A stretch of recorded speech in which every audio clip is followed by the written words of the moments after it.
हर जिंदगी एक कहानी है और हर कहानी की शुरुआत होती है एक नई सोच से। अगर सोच बदल जाए तो रास्ते बदल जाते हैं और रास्ते बदल जाए तो मंजिल भी। स्वागत है आपका हमारे चैनल सोच बदलो जिंदगी बदलो पर, जहां एक छोटी सी सोच आपकी जिंदगी को नई दिशा दे सकती है। तो चलिए शुरू करते हैं एक नई सोच के साथ। नमस्कार। आज हम एक ऐसी जीवन दृष्टि पर बात करने जा रहे हैं जो हमारी सामान्य सोच को क्या कहते हैं चुनौती देती है। हाँ, हमारे पास ओशो की किताब तंत्र दर्शन, ओशो की जीवन दृष्टि के कुछ अंश हैं, खासतौर पर द तंत्र विजन वॉल्यूम 2 से। हाँ, और हमारा इरादा है कि ओशो के नजरिए से तंत्र के जो मूल विचार हैं उनको समझा जाए। बिल्कुल। आखिर तंत्र जीवन को किस नजर से देखता है और ये हमें सिखाना क्या चाहता है असल में। बिल्कुल। तो आज इस बातचीत का लक्ष्य यही है कि इन विचारों से कुछ खास मोती चुने, जैसे तंत्र का सार क्या है, जीवन में हमारी इच्छाओं का, हमारी कामनाओं का क्या स्थान है, और ओशो के अनुसार वो जो असली स्वतंत्रता या मुक्ति है उस तक पहुंचने का रास्ता क्या है। और ये जो स्रोत हैं वो इशारा करते हैं कि शुरुआत शायद सबसे बुनियादी विचार से करनी होगी, लेकिन वो क्रांतिकारी भी हैं। क्या है वो? जीवन को उसकी संपूर्णता में स्वीकार करना, मतलब जैसा है वैसा। तंत्र इसी नींव पर खड़ा है। चलिए यहीं से शुरू करते हैं। ये विचार कि जीवन को जैसा है वैसा स्वीकार करो, बिना उससे भागे, बिना उसे दबाए, सुनने में तो सीधा लगता है। हाँ। लेकिन इन विचारों के अनुसार इसका मतलब क्या है? व्यवहार में क्या वाकई हर चीज को स्वीकार किया जा सकता है? कुछ अनुभव तो बहुत ही नकारात्मक होते हैं, दुखद होते हैं। उन्हें स्वीकार करने का क्या मतलब हुआ? ये एक तरह से हार मान लेना नहीं है? ये बहुत जरूरी सवाल है।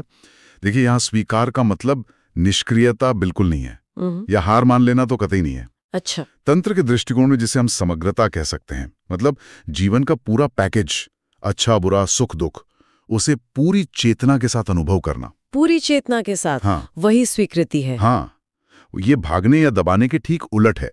जब हम अप्रिय अनुभवों से बचते हैं या उन्हें नकारते हैं तो हम असल में जीवन के एक हिस्से को काट रहे होते हैं। वो कैसे? आप ऐसे सोचिए, अगर नदी की धारा तेज है तो आप उसके खिलाफ तैरने की कोशिश करेंगे तो थक जाएंगे। हाँ बिल्कुल। और शायद डूब भी जाएं। स्वीकृति का मतलब धारा में बह जाना नहीं है, बिल्कुल नहीं, बल्कि धारा की शक्ति को समझना और उसके साथ तालमेल बिठाकर कुशलता से अपनी नाव चलाना है। अच्छा। जब हम अनुभवों को, चाहे वो कितने भी कठिन क्यों ना हो, दबाते हैं तो वो ऊर्जा कहीं ना कहीं अटक जाती है। हाँ, एक गांठ बन जाती है, और यही हमें अंदर से खंडित महसूस कराता है, अधूरा। अधूरा। स्वीकृति हमें वापस वर्तमान क्षण में लाती है, यथार्थ से जोड़ती है। ये पहला कदम है खुद को पूरा बनाने की दिशा में। ठीक है, तो ये निष्क्रियता नहीं बल्कि यथार्थ के प्रति एक खुली जागरूक प्रतिक्रिया है। पर इसी स्वीकृति के दायरे में इच्छाएं कैसे फिट होती हैं? इन स्रोतों में ये बात तो ध्यान खींचती है कि ओशो इच्छा को दुश्मन की तरह नहीं देखते जिसे मिटाना हो, बल्कि वो इसे जीवन की एक मौलिक ऊर्जा मानते हैं। और सबसे खास बात कि इस ऊर्जा को जागरूकता से बदला जा सकता है। ये पारंपरिक सोच से तो काफी अलग है। हाँ, बिल्कुल। जहाँ इच्छाओं को अक्सर बंधन का कारण माना जाता है। ऐसा क्यों? हाँ, ये तंत्र के सबसे मौलिक और कह सकते हैं क्रांतिकारी पहलुओं में से एक है। पारंपरिक रूप से कई आध्यात्मिक मार्गों पर इच्छाओं के दमन पर या उन्हें खत्म करने पर जोर दिया गया है। हाँ, बाधा मानकर। तंत्र यहाँ एक बिल्कुल अलग रास्ता दिखाता है। इन विचारों के अनुसार इच्छा अपने मूल स्वभाव में सिर्फ ऊर्जा है, जीवन की गतिमान शक्ति। ऊर्जा? हाँ, ऊर्जा। इसे आप आग की तरह समझ सकते हैं। आग जला भी सकती है और रोशनी भी दे सकती है। सही बात है। खाना भी पका सकती है। निर्भर करता है कि आप उसका उपयोग कैसे करते हैं। तो फिर दमन करने से क्या होता है इस नजरिए से? जब आप इस ऊर्जा को, इस आग को दबाते हैं तो ये बुझती नहीं है, बल्कि अंदर ही अंदर सुलगती रहती है। हाँ। और ये विकृत हो जाती है, टेढ़े मेढ़े रास्ते खोज लेती है। फिर वो क्रोध, हताशा, जुनून, लालच ऐसे रूपों में फूट पड़ती है। दमन ऊर्जा को नष्ट नहीं करता, उसे जहरीला बना देता है। तंत्र कहता है दमन नहीं, रूपांतरण। लेकिन कैसे? अगर दबाना नहीं है और इच्छाओं के पीछे भागना भी नहीं है, तो बीच का रास्ता क्या है? यहीं पर जागरूकता की बात आती है ना? बिल्कुल। यहीं जागरूकता यानी अवेयरनेस का महत्व सामने आता है। आप जागरूकता को एक अंधेरे कमरे में जलते हुए दिए की तरह समझ सकती हैं। अच्छा। दिया अंधेरे से लड़ता नहीं है, वो बस जलता है और उसके प्रकाश में अंधेरा अपने आप विलीन हो जाता है। इसी तरह जब कोई इच्छा उठे तो उसके साथ लड़े नहीं, उसे दबारे नहीं, उसके पीछे भागे नहीं, बस उसे देखें। हाँ, पूरी होशोवास से, बिना किसी निर्णय के। ये इच्छा कहाँ से उठ रही है, इसकी प्रकृति क्या है, इसके पीछे की असली जरूरत क्या है। यानी इच्छा के जज नहीं बल्कि साक्षी बनना है। सही कहा, एकदम सही।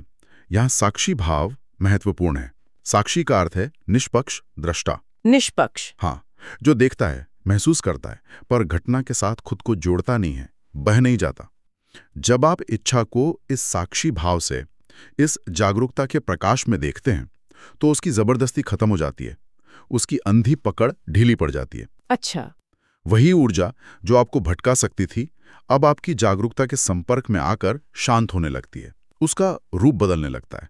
वो ऊर्जा अब चेतना के विकास के लिए, समझ के लिए ईंधन बन सकती है। यह है रूपांतरण। ऊर्जा वही है, उसकी गुणवत्ता बदल गई। ये समझना गहरा है कि ऊर्जा शत्रु नहीं, बस उसे सही दिशा देने की जरूरत है, जागरूकता के माध्यम से। और ये समग्रता का विचार कि किसी भी चीज को नकारना नहीं है, ये एक और दिलचस्प मोड़ लेता है जब स्रोत बात करते हैं विरोधाभासों के एकीकरण की। हाँ, बिल्कुल। जैसे मौन और ध्वनि, प्रेम और ध्यान, यहाँ तक कि शरीर और आत्मा। आमतौर पर तो हम इन्हें अलग अलग रखते हैं या विपरीत ध्रुवों पर। तंत्र इन्हें पूरक कैसे मानता है? हाँ, यही तंत्र हमारी जो सामान्य द्वैत की सोच है ना, उसको चुनौती देता है। द्वैत यानी डुअलिटी, चीजों को अच्छे बुरे, सही गलत, पवित्र अपवित्र, भौतिक आध्यात्मिक, ऐसे विरोधी जोड़ों में देखने की हमारी आदत। हाँ, हम दुनिया को ऐसे ही खांचों में बांटकर समझते हैं। बिल्कुल।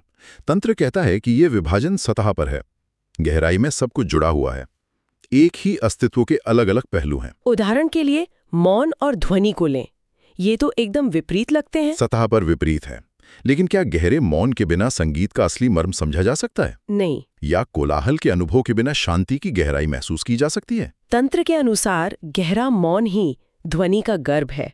वो एक दूसरे को परिभाषित करते हैं, पूर्ण करते हैं। अच्छा, इसी तरह प्रेम और ध्यान को देखें। लोग सोचते हैं प्रेम बाहर की ओर बहता है, ध्यान भीतर की ओर ले जाता है, तो ये अलग हुए। हाँ, अक्सर ऐसा ही माना जाता है। प्रेम में दुनिया होती है, ध्यान में एकांत। पर तंत्र की दृष्टि कहती है कि जब प्रेम बहुत गहरा होता है तो उसमें एक अद्भुत शांति, एक ध्यानपूर्ण उपस्थिति उतर आती है। आप जिससे प्रेम करते हैं उसकी उपस्थिति में शब्द खो जाते हैं, बस एक मौन साझा रह जाता है। और जब ध्यान सच में गहरा होता है तो हृदय में असीम करुणा और प्रेम का उदय होता है। वो विरोध नहीं है, एक ही सिक्के के दो पहलू हैं, एक बाहर की ओर खिला हुआ फूल, दूसरा भीतर की ओर। और शरीर और आत्मा का द्वैत, ये तो शायद सबसे गहरा विभाजन है हमारी सोच में। अक्सर शरीर को आत्मा के लिए बंधन माना जाता है या एक निचली चीज। यही तंत्र सबसे क्रांतिकारी बात कहता है। वो शरीर को नकारता नहीं, उसे तिरस्कृत नहीं करता, बल्कि ओशो के विचारों में शरीर को मंदिर कहा गया है। मंदिर? हाँ, वो पवित्र स्थान जहां आत्मा निवास करती है, जहां परमात्मा का अनुभव घटित हो सकता है। शरीर आत्मा की अभिव्यक्ति का माध्यम है, बाधा नहीं। बाधा नहीं? नहीं। शरीर की संवेदनाओं के प्रति जागरूक होकर, शरीर के बोध में गहरे उतरकर ही चेतना के अनुभव तक पहुंचा जा सकता है, शरीर को कष्ट देकर या उसे भूलकर नहीं। तंत्र जीवन के किसी भी पहलू को अस्वीकार नहीं करता, बल्कि सब कुछ विरोधाभासों सहित एक विराट नृत्य में शामिल मानता है। ये विभाजन नहीं, एकीकरण का दर्शन है। तो ये जो एकीकृत दृष्टि है, जिसमें शरीर भी शामिल है, इच्छाएं भी शामिल हैं और जागरूकता इसका आधार है, इसे असल जीवन में उतारा कैसे जाए? स्रोत ओशो द्वारा बताई गई कुछ ध्यान विधियों का जिक्र करते हैं, जैसे सांस की गहराई को महसूस करना, हाँ, शरीर और चेतना को एक साथ अनुभव करना, हर भावना को जागरूकता से जीना। क्या इन अलग अलग लगने वाली तकनीकों के पीछे कोई एक साझा सूत्र है, कोई कॉमन थ्रेड? हाँ, बिल्कुल है। इन सभी तकनीकों का मूल उद्देश्य एक ही है, ध्यान को जीवन से अलग कोई क्रियाकर्म बनाने के बजाय उसे जीने का ढंग बनाना। जीने का ढंग? हाँ, ध्यान सिर्फ सुबह शाम आधा घंटा आंख बंद करके बैठना नहीं है, बल्कि 24 घंटे की जागरूकता है। सांस पर ध्यान तो बहुत सी परंपराओं में है, तंत्र इसे किस तरह देखता है? क्या कुछ अलग है? तंत्र सांस को सिर्फ ऑक्सीजन और कार्बन डाइऑक्साइड का लेना देना नहीं मानता। यह प्राण है, जीवन ऊर्जा। प्राण? हाँ, यह एक सेतु है, एक पुल है जो हमें बाहरी जगत और हमारे भीतरी जगत को जोड़ता है। सांस की गहराई को महसूस करने का अर्थ है जीवन की लय से जुड़ना, हर पल मौजूद रहना। हर आती जाती सांस हमें शरीर और चेतना के मिलन बिंदु का अनुभव करा सकती है अगर हम जागरूक हों। यह वर्तमान में जड़े जमाने का सबसे सरल और सीधा उपाय है। और शरीर और चेतना को एक साथ अनुभव करना, हम तो अक्सर अपने शरीर से कटे कटे से रहते हैं ना, विचारों में खोए हुए। बिल्कुल बिल्कुल, यही वो विभाजन है जिसे तंत्र मिटाना चाहता है। शरीर और चेतना को एक साथ अनुभव करने का मतलब है जब चल रहे हैं तो सिर्फ मंजिल के बारे में नहीं सोच रहे हैं। हाँ, बल्कि चलने की क्रिया, पैरों का दबाव, मांसपेशियों की हरकत, हर चीज के प्रति सजग हैं। जब खा रहे हैं तो सिर्फ पेट नहीं भर रहे हैं, बल्कि भोजन के स्वाद, उसकी गंध, उसके टेक्सचर को पूरी तरह अनुभव कर रहे हैं। वाह! यह शरीर को एक मशीन की तरह नहीं, बल्कि एक जीवंत ऊर्जा क्षेत्र की तरह महसूस करना है। इसमें शरीर की हर संवेदना, हर हरकत चेतना के दायरे में आ जाती है। ये सुनने में बहुत समग्र लगता है, बहुत होलिस्टिक। लेकिन फिर भावनाओं का क्या? हर भावना को जागरूकता से जीना, सुखद भावनाओं के साथ तो ये शायद आसान है। हाँ, आसान लगता है। पर क्रोध, भय, ईर्ष्या जैसी मुश्किल भावनाओं को जागरूकता से कैसे जिया जाए? उनसे तो हम बचना ही चाहेंगे ना। तंत्र यहाँ भी वही स्वीकार और साक्षी भाव का सिद्धांत लागू करता है। भावना चाहे सुखद हो या दुखद, वो एक लहर की तरह उठती है। लहर की तरह? हाँ, उससे लड़ने या उसे दबाने की बजाय उसे उठने दें। उसे महसूस करें, शरीर में कहाँ महसूस हो रही है, कैसी संवेदनाएं जगा रही हैं। लेकिन उसके साथ बहें नहीं, उसके साथ अपनी पहचान न जोड़े। पहचान न जोड़े? हाँ, जैसे आकाश में बादल आते हैं और चले जाते हैं, आकाश अप्रभावित रहता है। वैसे ही आप अपनी चेतना के आकाश में भावनाओं को आते जाते देखें। यानी भावना को महसूस करना है, पर भावना बन नहीं जाना है। एकदम सही कहा। जागरूकता यही दूरी पैदा करती है। जब आप क्रोध को या भय को पूरी जागरूकता से, बिना किसी प्रतिरोध के देखते हैं, तो आप पाते हैं कि आप क्रोध या भय नहीं हैं, आप उसे देखने वाले हैं। देखने वाले हैं? हाँ, और ये देखना ही उसकी शक्ति को कम कर देता है। उसकी ऊर्जा धीरे धीरे रूपांतरित होने लगती है, क्योंकि अब उसे आपके अचेतन प्रतिरोध से और बल नहीं मिल रहा। ये मुश्किल जरूर है, अभ्यास मांगता है, पर संभव है। तो ये सारे तकनीकें असल में हमें पल पल जीना सिखाने के उपकरण हैं, जीवन को उसकी समग्रता में अनुभव करने के लिए। पर ये सब हमें ले कहाँ जाता है? अंततः मुक्ति के बारे में ओशो का क्या दृष्टिकोण है, जैसा इन स्रोतों में बताया गया है? ये विचार तो बहुत ही आकर्षक है। हाँ, कि मुक्ति कोई भविष्य की चीज नहीं जो कहीं बाहर या मरने के बाद मिलेगी, बल्कि वो हर पल, हर अनुभव में यहीं मौजूद है। बस उसे जागरूकता से जीने की जरूरत है। हाँ, ये तंत्र के दर्शन का शिखर है, उसका सबसे गहरा संदेश। कई आध्यात्मिक परंपराएं मुक्ति, मोक्ष या निर्वाण को एक दूर के लक्ष्य की तरह देखती हैं। हाँ, जिसे साधना से पाना है। हाँ, बहुत साधना के बाद शायद इस जीवन के पार पाया जाएगा। तंत्र इस पूरी धारणा को उलट देता है। वो कहता है, मुक्ति कोई भविष्य की घटना नहीं है, यह वर्तमान क्षण का ही एक गुण है।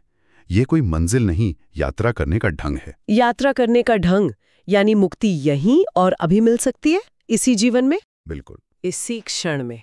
तंत्र के अनुसार मुक्ति कोई भौगोलिक स्थान नहीं कि आप कहीं पहुंच जाएंगे। यह चेतना की एक अवस्था है। अवस्था? हाँ, पूरी तरह से वर्तमान क्षण में होने की, पूरी तरह से जागरूक होने की अवस्था। जब हम किसी भी अनुभव को, चाहे वो कितना ही साधारण क्यों ना लगे, जैसे चाय पीना या सड़क पर चलना, बिना अतीत की स्मृतियों और भविष्य की योजनाओं के बोझ के पूरी जागरूकता और समग्रता से जीते हैं, तो उसी अनुभव में सारे बंधन टूट जाते हैं। वही क्षण मुक्ति का क्षण है। तो हर अनुभव अगर उसे पूरी चेतना से जिया जाए, वही मुक्ति का दरवाजा बन सकता है, चाहे वो सुखद हो या दुखद हो। हाँ, कोई भी अनुभव, छोटा या बड़ा, पवित्र या अपवित्र नहीं है। सब कुछ इस पर निर्भर करता है कि हम उसमें कितनी जागरूकता लाते हैं। जब आप दुख को भी पूरी जागरूकता से जीते हैं, तो दुख भी आपको गहरा करता है। गहरा करता है। जागरूकता से जीते हैं तो आप सुख में खोते नहीं, उसके प्रति भी साक्षी बने रहते हैं। इस अर्थ में, जैसा कि स्रोत कहते हैं, जीवन का हर पल ध्यान बन जाता है। हर पल ध्यान? हाँ, हर क्रिया अगर होशपूर्वक की जाए तो वो ध्यान है, वो पूजा है, वही मुक्ति है। तो ओशो के तंत्र विजन पर आधारित इस पूरी बातचीत से जो तस्वीर उभरती है वो ये है कि तंत्र जीवन से भागने का रास्ता नहीं है। बिल्कुल नहीं। नहीं, बिल्कुल नहीं। बल्कि जीवन में गहरे उतरने का एक विज्ञान है, एक तरीका है। ये जीवन को उसकी संपूर्णता में, उसके उजाले और अंधेरे दोनों के साथ स्वीकार करने का साहस है। हाँ, और ये इच्छा जैसी हमारी मौलिक ऊर्जाओं से डरने या उन्हें दबाने की बजाय उन्हें समझने और जागरूकता के माध्यम से रूपांतरित करने की कला सिखाता है। ये द्वैत को नकार कर जीवन के सभी पहलुओं को शरीर, मन, आत्मा, प्रेम, ध्यान एक ही समग्र अस्तित्व के हिस्से के रूप में देखता है। और शायद सबसे महत्वपूर्ण बात जो आज के भागदौड़ भरी जिंदगी के लिए भी प्रासंगिक हो सकती है, ये मुक्ति को किसी भविष्य के सपने के बजाय इसी क्षण में हमारे रोजमर्रा के जीवन में अनुभव की जाने वाली चेतना की एक संभावना के रूप में प्रस्तुत करता है। बिल्कुल, ये एक बेहद जीवन समर्थक, जीवन को हाँ कहने वाला दृष्टिकोण है। ये स्वर्ग या मोक्ष को कहीं और नहीं, इसी धरती पर, इसी शरीर में, इसी क्षण में खोजने का आह्वान है। वाकई स्रोत की ये बात कि जीवन का हर पल ध्यान बन सकता है, ये सोचने पर मजबूर करती है। ये एक विचार है जिसे हम अपने साथ ले जा सकते हैं। क्या ये सचमुच संभव है कि हमारे दिन भर के छोटे छोटे सामान्य काम जैसे किसी से बात करना, खाना बनाना, कंप्यूटर पर काम करना, अगर उन्हें हम पूरी उपस्थिति और जागरूकता के साथ करें तो वे भी ध्यान की गहराई और शांति दे सकते हैं? शायद ये सिर्फ बौद्धिक समझ का विषय नहीं है। नहीं, अनुभव का विषय है। हाँ, बल्कि खुद अनुभव करके देखने का विषय है।